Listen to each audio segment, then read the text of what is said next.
যুবক, আমাদের কথাগুলো যদি তোদের হৃদয়ে টাচ না করে, আমাদের আর বলার সাধ্য নাই, বোঝানোর সাধ্য নাই। শেষ একটা অস্ত্র বলি, তোরা আমাদের কাছে আয়। তাই যদি হৃদয়ে টাচ না করে তো কাছে আয়, তোদের পাওগুলো আমাদের সামনে মেলে দে।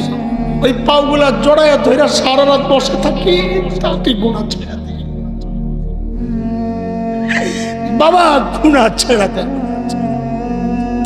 আর এই গুনাহওয়ালা চোখগুলা নিয়ে মালিকের সামনে কেমনে দাঁড়ানো, এই গুনাহওয়ালা হাত পাও নিয়ে, গুনাহওয়ালা কান নিয়ে, চামড়া নিয়ে মালিকের সামনে কেমনে দাঁড়াবো যখন আমারই এই অঙ্গগুলো আমার বিরুদ্ধে সাক্ষী দিবে? বলেন গুনাহ ছাড়বো?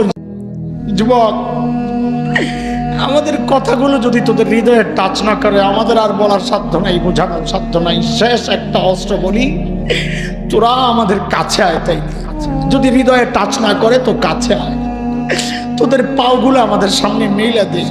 ওই পাওগুলা জড়াইয়া ধইরা সারা রাত বসে থাকি, তাতে গুনাহ ছেড়ে দে বাবা, গুনাহ ছেড়ে দে। আর এই গুনাহওয়ালা চোখগুলা নিয়ে মালিকের সামনে কেমনে দাঁড়ানো, এই গুনাহওয়ালা হাত পাও নিয়ে, গুনাহওয়ালা কান নিয়ে, চামড়া নিয়ে মালিকের সামনে কেমনে দাঁড়াবো যখন আমারই এই অঙ্গগুলো আমার বিরুদ্ধে সাক্ষী দিবে? বলেন গুনাহ ছাড়বো?